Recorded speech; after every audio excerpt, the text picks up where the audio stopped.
que básicamente están formados por comunidades migrantes, comunidades procedentes de África o de Europa Oriental. Son gente que llegó en busca de trabajo a Europa, así como van nuestros mexicanos a buscar trabajo en Estados Unidos, ¿no? Que llegan a buscar trabajo en Europa, se establecen donde pueden y viven en condiciones muy precarias. Estas comunidades, aparte de sus numerosos problemas sociales, tienen problemas psicológicos y sobre todo se manifiestan en los niños, ¿no? ¿Qué pasa con los niños? Bueno, lo que yo pude observar es que el principal problema de estos niños es que no podían progresar en la escuela, ¿no? Problemas que en psicología y en pedagogía reciben el nombre de fracaso escolar o rezago escolar, ¿no? ¿Qué pasa con estos niños? Bueno, no aprenden. ¿Por qué no aprenden? Vamos a ver por qué. Vamos a ver por qué. Tenemos que estudiar primero la literatura. ¿Qué nos dice la literatura sobre el fracaso escolar? ¿Cuáles son sus causas? ¿Y cuáles son las estrategias para tratarlos? Y luego, ¿qué podemos hacer nosotros, los psicólogos? Ya desde la perspectiva nuestra, de nuestra ciencia de la psicología, ¿de qué manera podemos nosotros contribuir a, no digamos resolver, ya soy más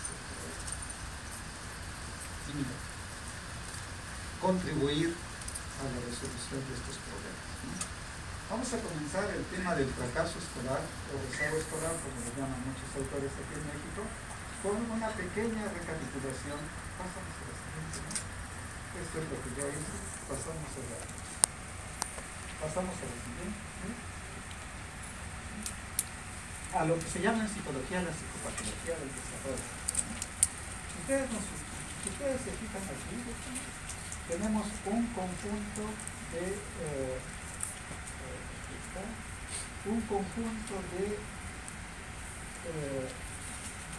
trastornos o desórdenes, se llaman, que forman toda la gama de problemática de los niños, ¿no? Tenemos en primer lugar el retardo mental, estas llamadas ahora incapacidades de aprendizaje, que abarcan todo el conjunto de problemas relacionados con lectura, escritura, aritmética, y que anteriormente los llamábamos dislexia, discalculia. Ahora en el DSM-5 se llaman trastornos de aprendizaje, trastornos de lectura, trastornos de aritmética. Aquí tenemos todos los desórdenes emocionales y conductuales que abarcan desde el mal comportamiento en el kinder hasta la delincuencia juvenil en las escuelas preparatorias, ¿no? Aquí tenemos el autismo, que abarca toda una gama de problemas y que recibe ahora el nombre de perturbaciones del espectro autista, ¿no? Es el nombre oficial ahora. Aquí tenemos los desórdenes de la comunicación, que van desde niños con problemas de articulación hasta mutismo, se me va el nombre en español, gaguez se dice en portugués, gaguez, ¿no? Tartamudez. Tartamudez. Aquí tenemos los impedimentos auditivos, visuales y físicos no son en sí mismos trastornos, sino condiciones que pueden provocar la aparición de trastornos, ¿no? Pueden provocar, de acuerdo con ciertas circunstancias. Y aquí tenemos las perturbaciones de la alimentación que aparecen usualmente en la adolescencia y que conocemos como bulimia y anorexia. Y por último, un conjunto de condiciones ambientales que propician el aparecimiento de trastornos, que son el abuso físico, abuso sexual en la infancia, descuido emocional, negligencia en la crianza de los niños, marginación, crecer en condiciones de pobreza, y por último, un último rubro que no es un trastorno en sí, pero que es consecuencia de alguna de todas estas cosas, el fracaso escolar, ¿no? El fracaso escolar no es un trastorno, no es un trastorno, es, sin embargo, un problema del desarrollo infantil. Vamos a continuar. Aquí tenemos un desarrollo normal, en términos generales. Si nosotros pensamos el desarrollo como una secuencia en la cual la persona tiene cada vez mayores competencias emocionales y cognitivas, vemos que de acuerdo a todos nuestros estudios y autores de la psicología, el desarrollo es un proceso en el cual cada vez hay más y más competencias y llega un momento donde el ser humano llega al tope de sus capacidades, ¿no? Más o menos por los 18, 19 años, dicen algunos autores, los 20, la edad de ustedes es la edad del florecimiento de las mayores capacidades, deberían de aprovechar. Sin embargo, el desarrollo, continuamos, la siguiente. Para comprender lo que es el desarrollo, debemos entender que el desarrollo es función de un conjunto de factores. Para que proceda un desarrollo armonioso del niño, debe haber un conjunto de factores internos y externos. Para comenzar, el niño debe tener un cuerpo sano. Si no totalmente sano, por lo menos debe estar dentro de ciertos parámetros de lo que es aceptable.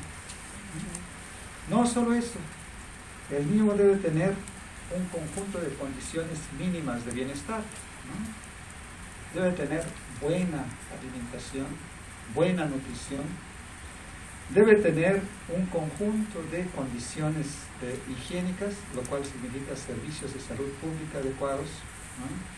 Tener vacunas, tener atención médica, curar sus enfermedades, darle estimulación si la necesita.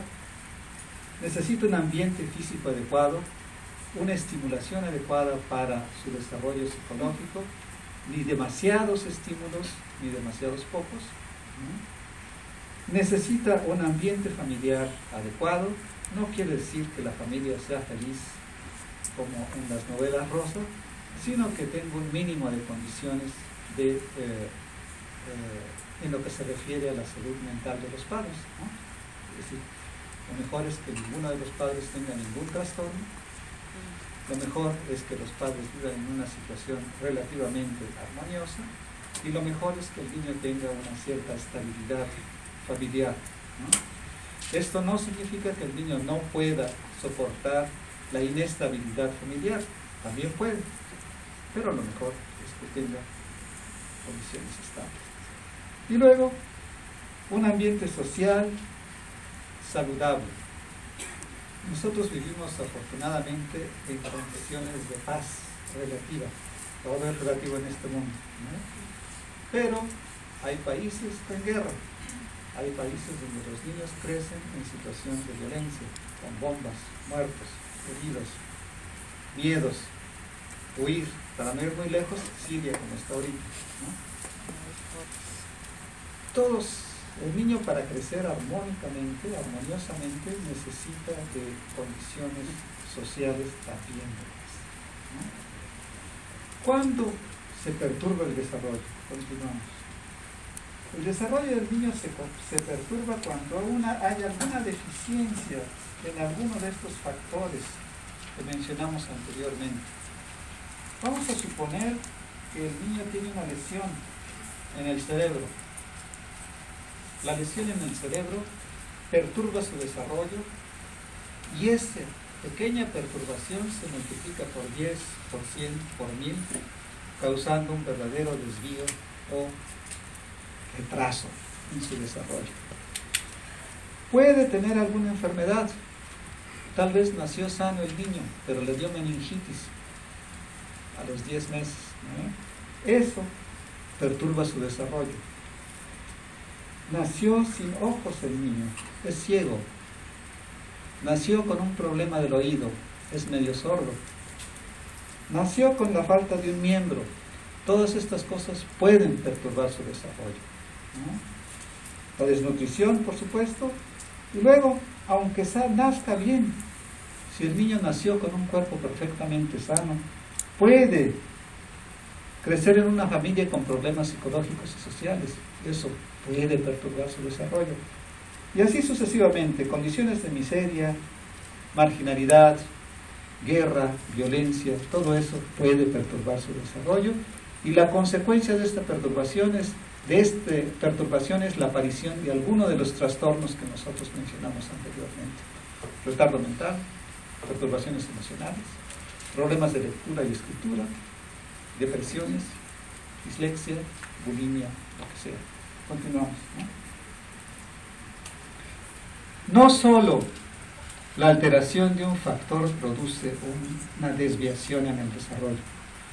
Para que aparezca una desviación y un trastorno, un factor importante es la magnitud de la deficiencia. No es lo mismo ser ciego y nacer ciego que nacer ciego, sordo y con retardo mental, ¿no? El momento en que ocurre la lesión también es muy importante. No es lo mismo quedarse ciego antes de que termine el desarrollo cognitivo, digamos a los 5 años, que quedarse ciego a los 14 años. Quedarse ciego a los 14 años puede provocar problemas emocionales mayores, pero por lo menos el desarrollo cognitivo está ya más o menos avanzado, ¿no?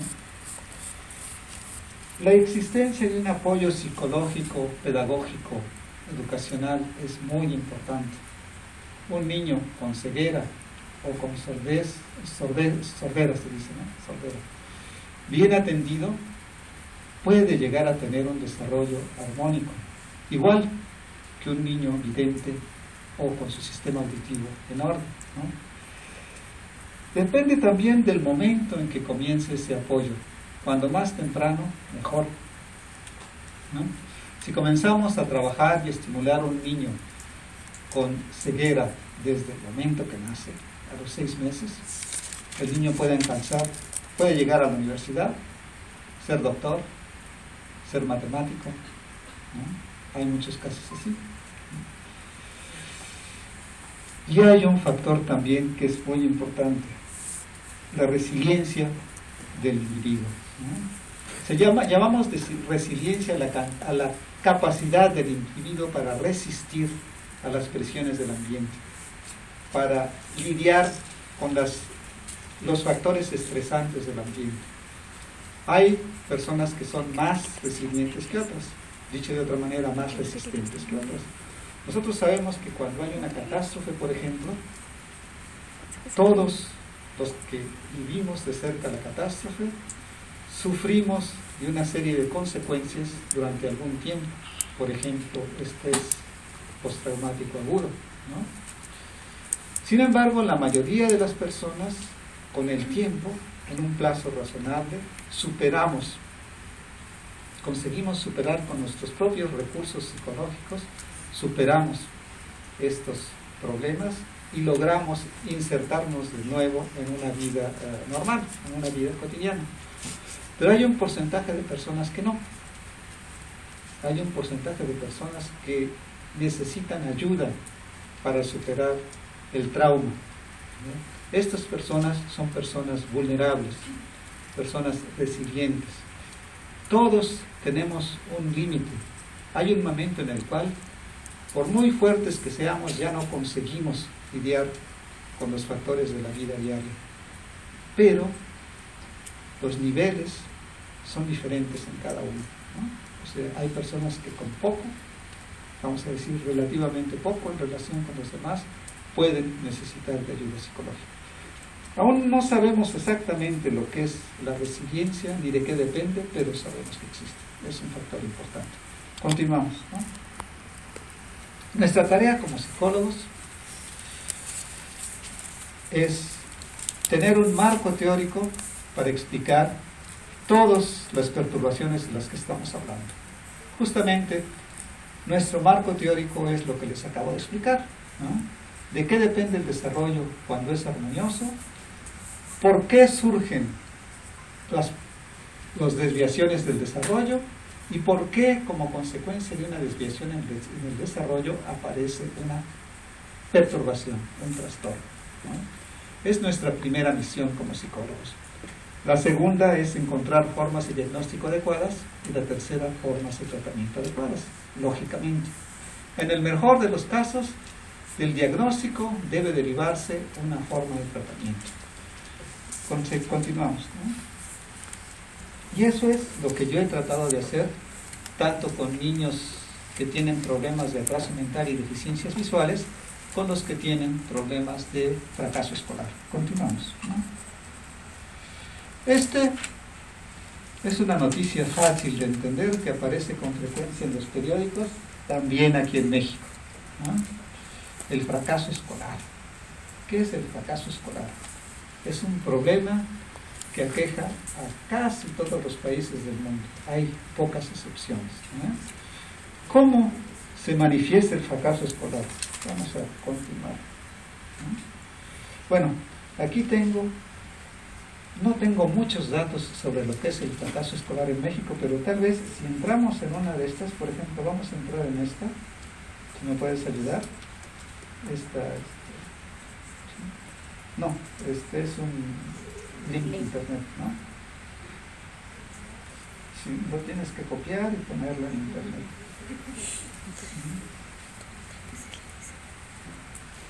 Bueno, tal vez mientras me ayudas, yo sigo hablando con el fracaso escolar en Portugal, ¿no?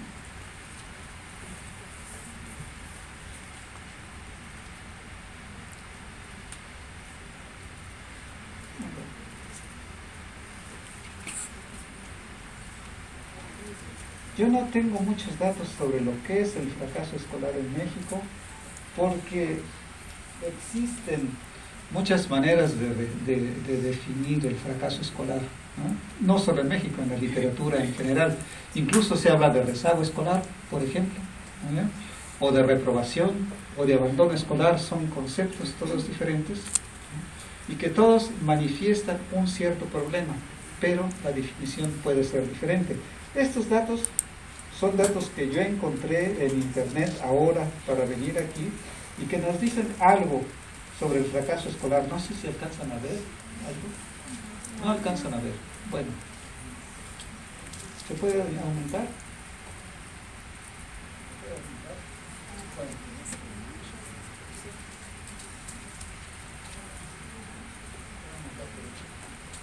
Pues aumenta un poquito más.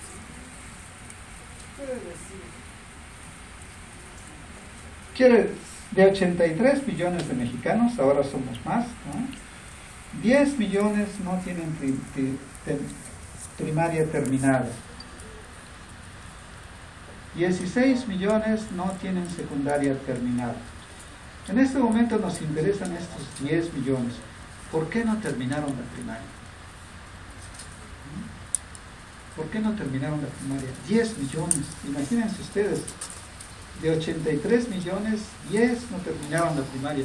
Vamos a suponer que de esos 83 millones de mexicanos, la mitad son niños. Yo no sé cuántos sean niños, pero vamos a suponer que 41 millones son niños, ¿no? De 41 millones, 10 millones no terminaron la primaria. No sé si esto incluya a muchos adultos, ¿no? Debemos suponer que la mayoría son niños, ¿no? Vamos a suponer que 5 millones de los 40 millones de aquí no terminaron la primaria. ¿Qué porcentaje es 5 millones de 40?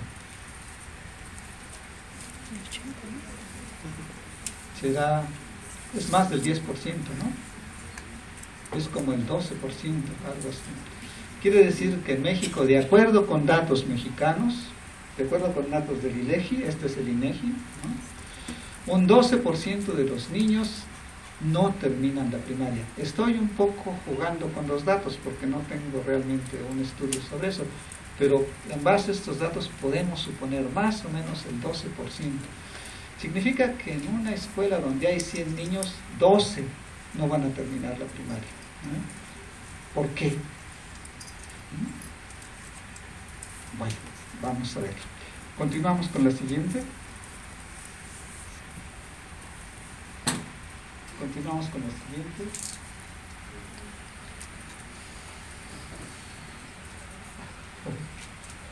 Antes.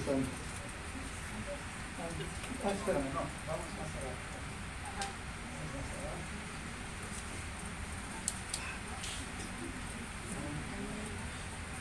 Ya pasamos. Ahí en los estadísticas de Portugal. Estas estadísticas de Portugal son más diferenciadas. Si ven alguna cosa rara como esto es porque está mal traducido del portugués, no se preocupen, ¿no? ¿Qué nos muestra esto? Esto que se llama el primer ciclo corresponde al primero, segundo y tercero año de la primaria, ¿no? Lo que nos dice es que 79% de los niños tienen menos de 10 años, lo cual es normal, ¿no? Es normal, es la edad en que se inicia el estudio de la primaria. Pero hay un 14% que tienen entre 10 y 11 años, hay un 3% que tienen entre 12 y 14 años y hay un 1% que tienen entre 15 y 17 años, ¿no? 18%, sumando las tres cosas, 18% de los niños que están en primero, segundo y tercero se quedaron, ¿no? O sea, reprobaron, se quedaron varados en el primer ciclo, ¿no?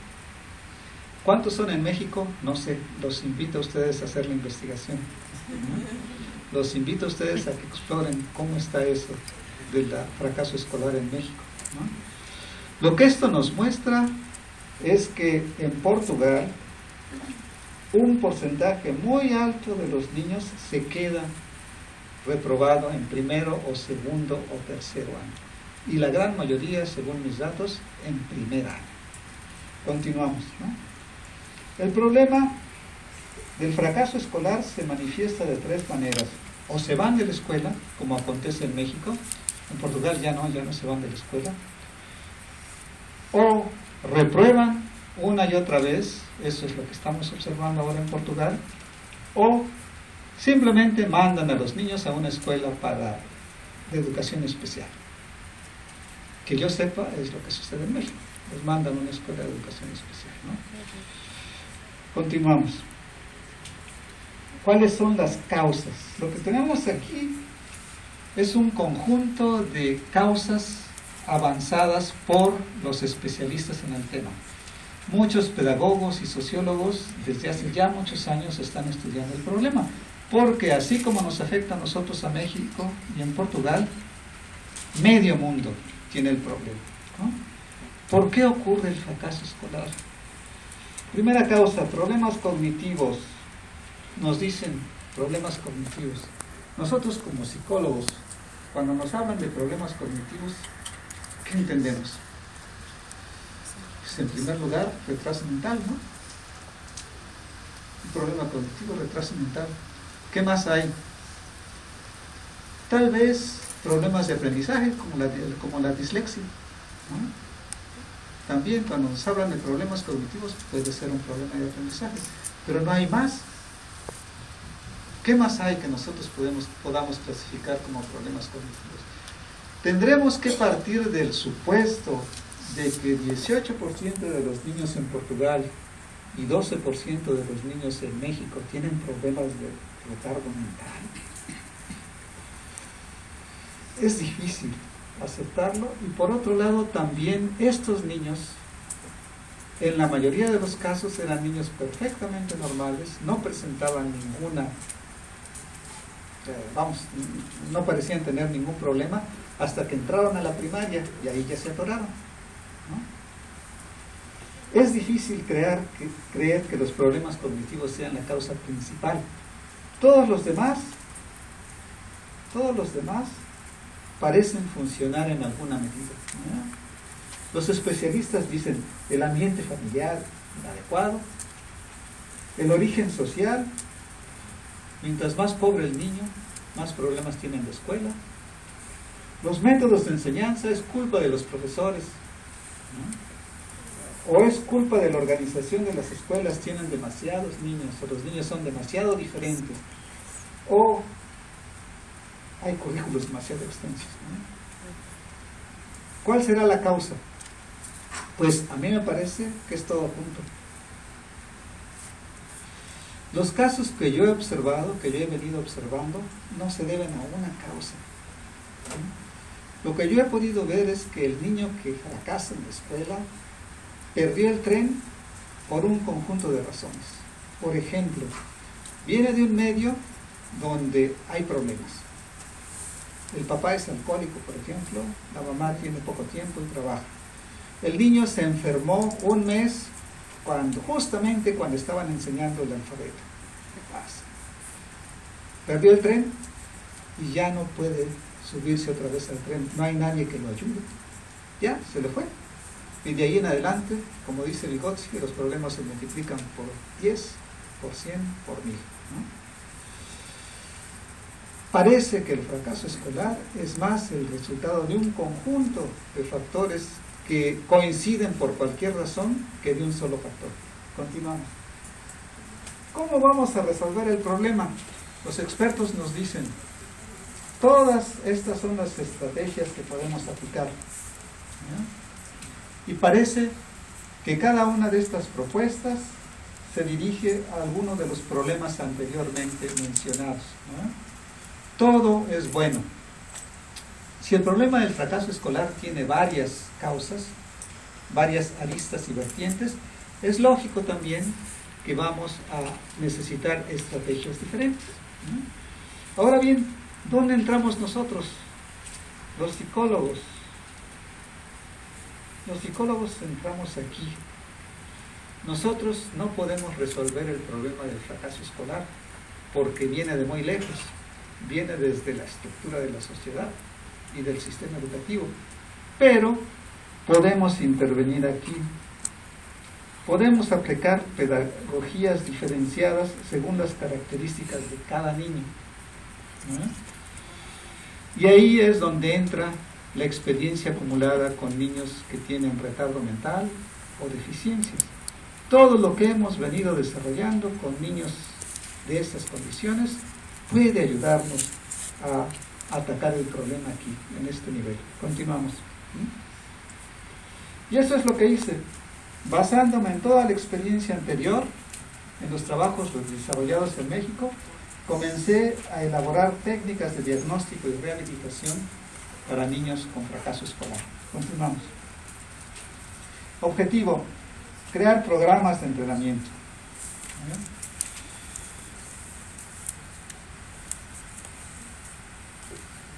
La regla es ser pragmático.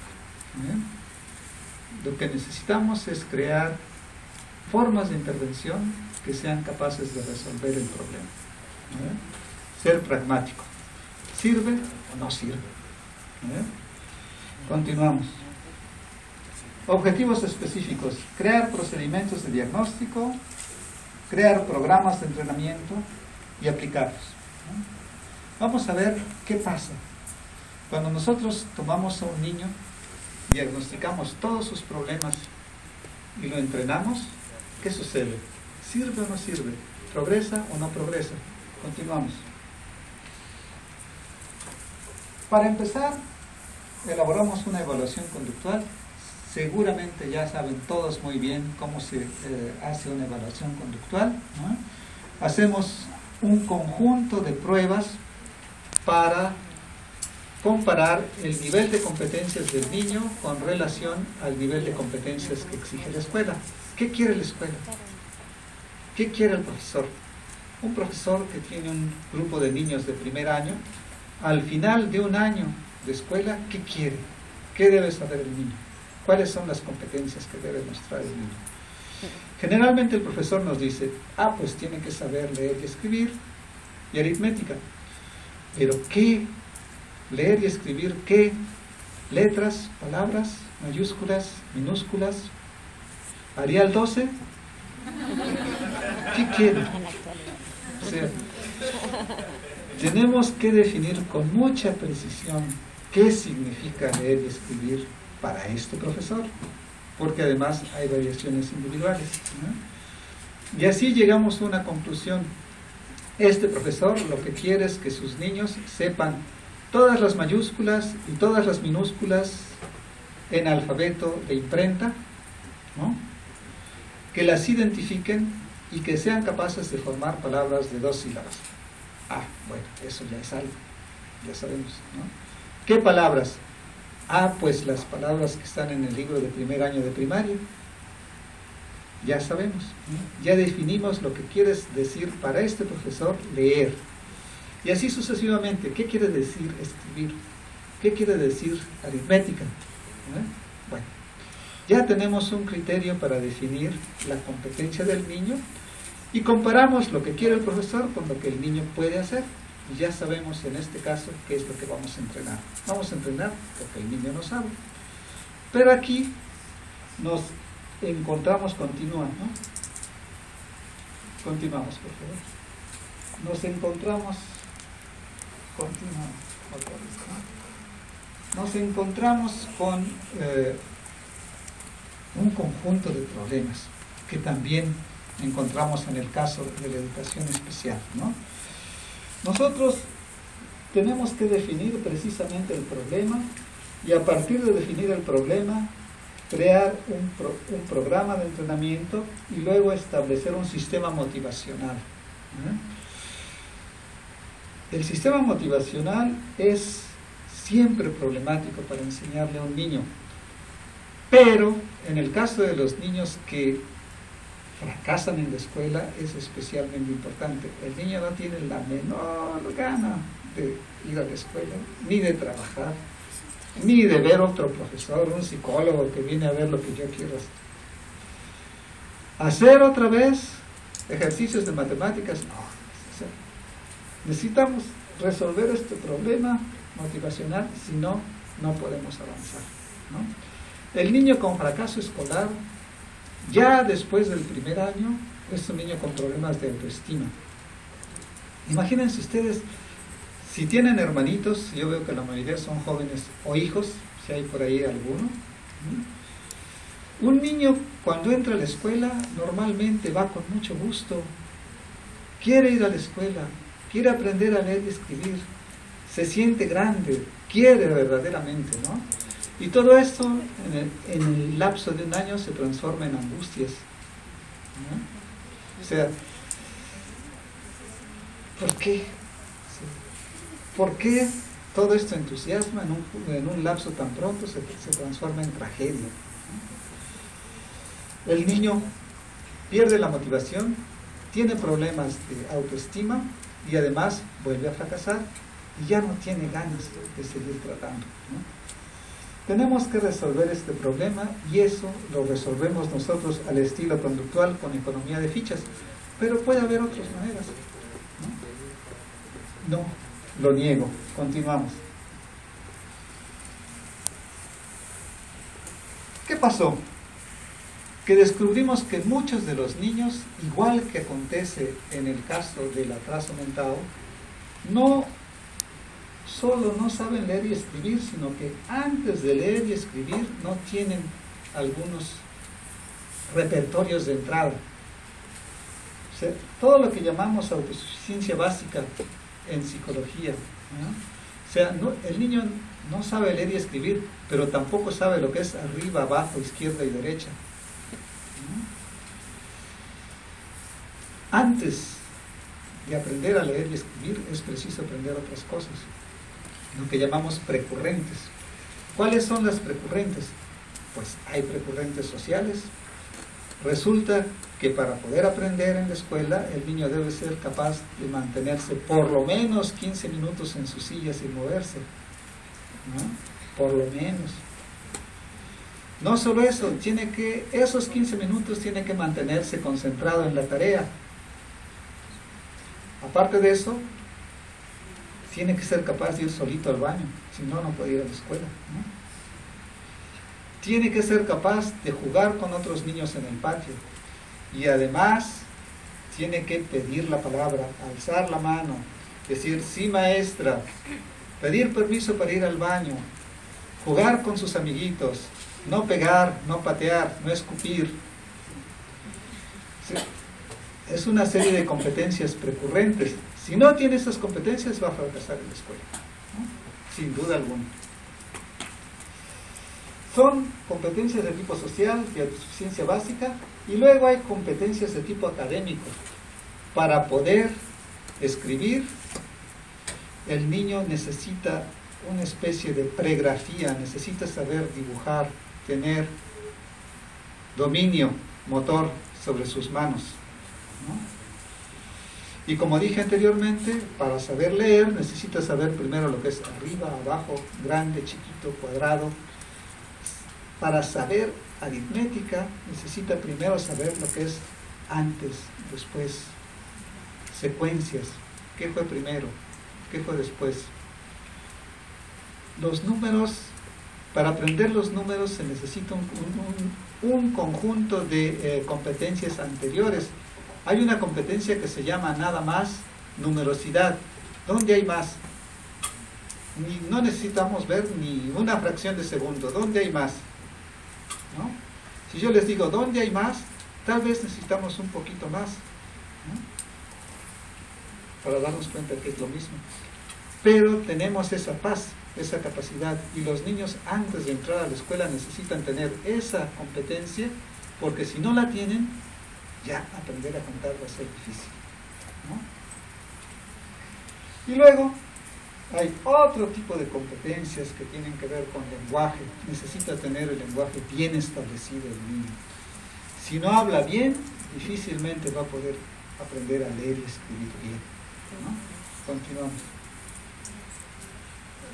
Entonces, consecuentemente, comenzamos con programas de autosuficiencia básica, cuidado personal.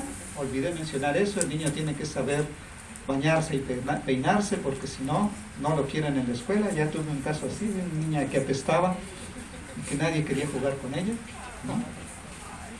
Por culpa de sus papás, claro, pero necesitamos resolver el problema con la niña. Coordinación motriz, repertorios básicos como discriminación de formas y colores, preescritura y prelectura, lenguaje. Y luego, otro tipo de programas, continuamos. Área académica, creamos programas de lectura y escritura para portugués. Reconocimiento del medio es una materia en el currículum portugués que equivale aquí en México a, creo que se llama naturaleza.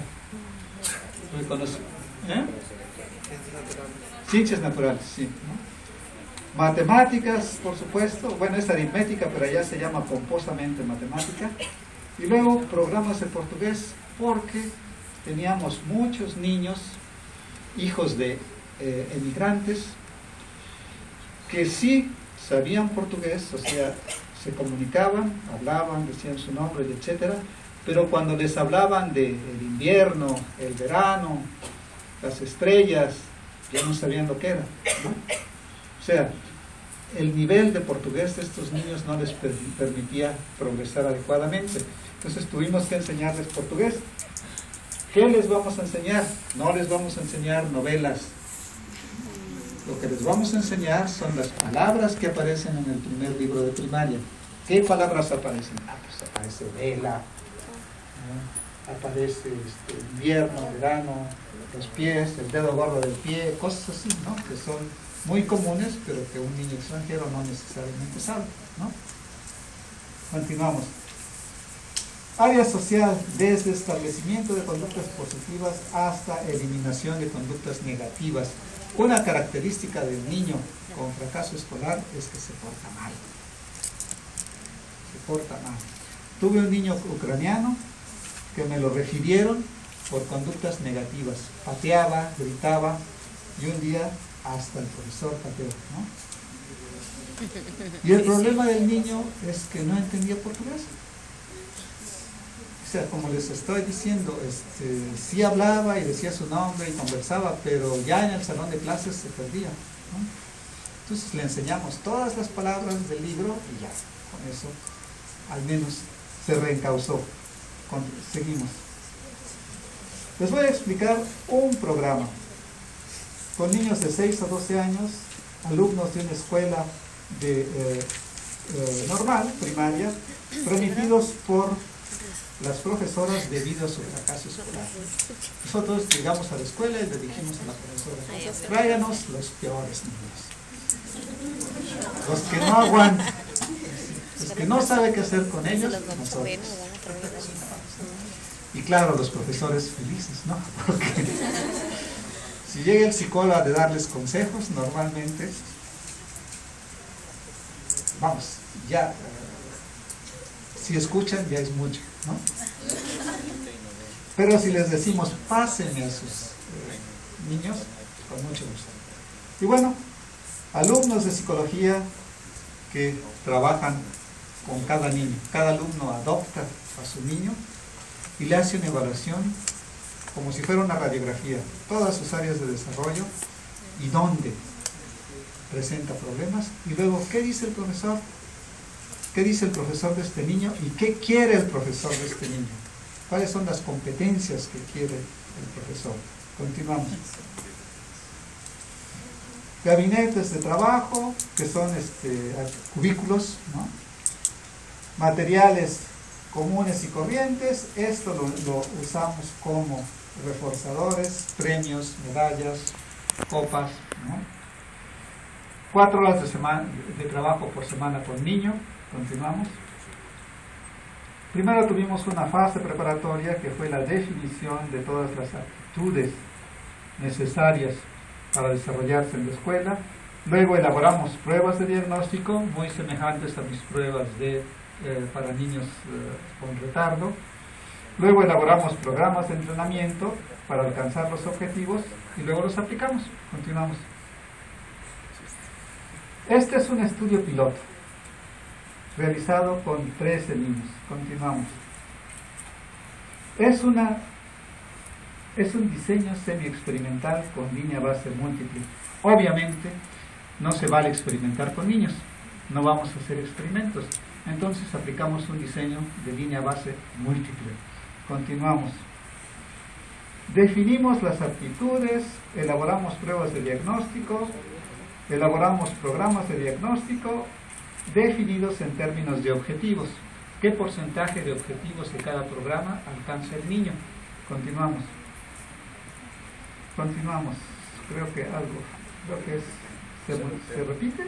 Continúa. Continúa eso. Continúa también, sí. Aquí tenemos un ejemplo del tipo de datos que obtenemos, ¿no? Esta es una primera evaluación, segunda evaluación con un lapso de 2 meses, última evaluación con un lapso de 6 meses, ¿no? Portugués del tercer año, escritura, medio ambiente, aritmética. ¿Qué pasa con este niño? Tiene puntajes bajos en todo excepto en escritura. ¿Por qué en escritura está mal y en lectura no? No sé, pero suele suceder, ¿no? Puede pasar. Primera evaluación, pasa de 55 a 65, ahí vamos. Aquí pasa a 75, ¿por qué? ¿Quién sabe? Algo corrió mal, ¿no? Cuando un programa no funciona, puede ser por un conjunto de causas bien definidas. Primero, las precurrentes no están bien definidas. Segundo, el programa no está bien diseñado. Los pasos pueden ser demasiado exigentes. Tenemos que aumentar el número de pasos, reducir la distancia. Tercero, el sistema motivacional no funciona. El niño no quiere, ¿no? Cuarto, el tutor no funciona. Está aplicando mal las cosas, está reforzando conductas inadecuadas, ¿no? Bueno, aquí no me acuerdo cuál era la causa, pero por lo visto fue resuelta porque ya en la última evaluación llega 90%. Ah, ya sé lo que pasó aquí, ya sé. Esta segunda evaluación se hace sin entrenamiento. O sea, la primera evaluación es sin entrenamiento, segunda evaluación sin entrenamiento, y esto ya es después del entrenamiento. Ahora les voy a explicar por qué, porque es una línea base múltiple, ¿no? Aquí pasa de 80 a 75, evidentemente empeora sin entrenamiento. De 75 a 65 también empeora. Y de 25 a 25, pues ahí se queda, ¿no? Ya con entrenamiento pasa aquí a 90, ya lo consideramos adecuado, y aquí se queda nomás en 37. la aritmética, que es siempre el coco de los niños, ¿no? Continuamos. Y aquí tenemos un resultado más global de 4 niños. El niño A, esto son 4 diferentes materias. Esto es portugués, esto es estudio del medio y esto es escritura, ¿no? ¿Qué pasa? Este niño que tenemos aquí, el niño A, lo evaluamos primero, obtuvimos estos porcentajes, lo entrenamos durante 6 meses y estos son los porcentajes finales que obtuvo. Avanzó evidentemente, pero cualquiera nos puede decir, bueno, pues es el resultado del trabajo de su profesor, le está enseñando muy bien, por eso avanzó el niño. Para responder esa pregunta tenemos el diseño de línea base múltiple. Este niño lo evaluamos una vez, al siguiente mes lo volvimos a evaluar sin entrenamiento, no hicimos nada en ese mes, y lo que observamos es que no solo no avanza, sino que empeora en algunas cosas. Es el niño que anterior. Después, en estas semanas, estos meses, que es un periodo ya de 3 meses, lo entrenamos y llega 100% en todo, después del entrenamiento. Este niño, un mes sin entrenamiento, segundo mes sin entrenamiento, tercer mes sin entrenamiento, va empeorando gradualmente y después de 2 meses de entrenamiento avanza. Y este, en portugués dicen coitadinho, el pobrecito, 1, 2, 3, 4 meses sin entrenamiento, no avanza para nada, y cuando lo entrenamos 2 meses avanza un poquitito, ¿no? ¿Qué nos muestran nuestros datos? Parece ser, hay que ser cuidadoso, parece ser que los programas funcionan, ¿no? Continuamos. Este es otro tipo de datos. Aquí tenemos, en vez de niños, tenemos programas de entrenamiento. Tenemos un pretest en azul y un post-test en rojo, ¿no? ¿Qué nos muestra esto? Que independientemente de cualquiera que sea el programa, el azul siempre es más cortito que el rojo. O sea, para todos los programas hay mejorías, excepto uno. Aquí hay uno. Bueno, hay uno que avanza muy poquito, y este es aritmética. Y luego tenemos uno en donde no avanza el niño. A ver, ya no lo logro identificar. G. Aquí está. G.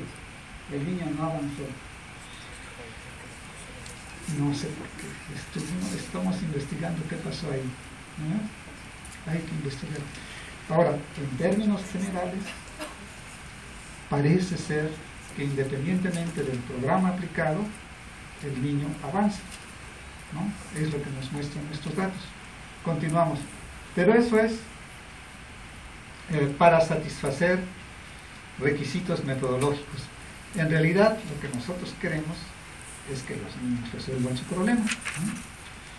Y por lo que parece, la cosa va funcionando, ¿no? Ya no estoy trabajando en los barrios marginales de Lisboa, ahora estoy trabajando en la Universidad de Évora, que es una ciudad muy parecida a Mexicali, pequeñita, más bien una ciudad universitaria. No hay niños emigrantes, pero sí hay niños con problemas de fracaso escolar. ¿Cuáles son las causas? Son otras. Ya no es la familia desintegrada ni nada de eso, ni el padre delincuente, ya es otra. Pero para el caso, la verdad es que cuál sea la causa, no importa. Por 2 razones no importa. Primero, porque ya no la podemos cambiar, no la podemos modificar. Y segundo, porque parece que independientemente de la causa, los programas de entrenamiento funcionan, ¿no? Y el próximo paso es averiguar qué pasa con las malditas matemáticas, ¿no? ¿Qué pasa, no? ¿Por qué es tan difícil? Parece, como ya les comencé a decir, que para aprender aritmética hay un conjunto de prerequisitos que son mal conocidos. Ya sabíamos nosotros desde hace muchos años que los niños que tienen problemas de discalculia también tienen problemas de izquierda, derecha, bilateralidad, ¿no? Tienen problemas de tipo motor, así que no agarran las cosas bien, ¿no? Pero que una cosa sea causa de otra no está probado, nada más vemos que hay correlaciones, ¿no? ¿Qué más sabemos? Los últimos estudios de algunos autores americanos muestran que hay un tipo de precurrentes como estas que les estaba mencionando. Hay una precurrente que llaman itemizing, ¿no? Que es la capacidad de diferenciar de un primer vistazo, sin fijarse mucho, en una fracción de segundos, dónde hay más y dónde hay menos, qué es grande y qué es chiquito, qué va primero y qué va después, ¿no? Si yo hago así un conjunto de cosas y luego le pregunto a un niño qué hice primero, qué hice después y qué hice el último, la gran mayoría me puede decir qué, pero hay unos que no, ¿no? Secuencias, ¿no? Si yo le pregunto al niño, le cuento una historia y luego le digo qué fue primero y qué fue al último, la gran mayoría me puede decir, hay unos que no, hay unos que escuchan la historia y no saben qué fue primero y qué fue después, ¿no? Parece que por ahí está el problema. Nuestro próximo paso es investigar esto, ¿no? Claro, yo soy un pragmático, a mí lo que me interesa es entrenar a los niños para que no tengan problemas de matemáticas, pero primero hay que ver, ¿no? O sea, cuáles son esas precurrentes. Y bueno, esos ya son proyectos y espero alguna vez tener la ocasión de venirles a contar.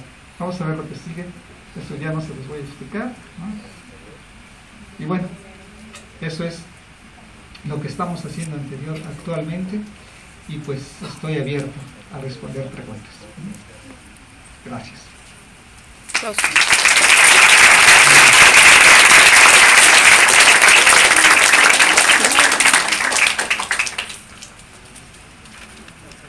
Adelante, sí.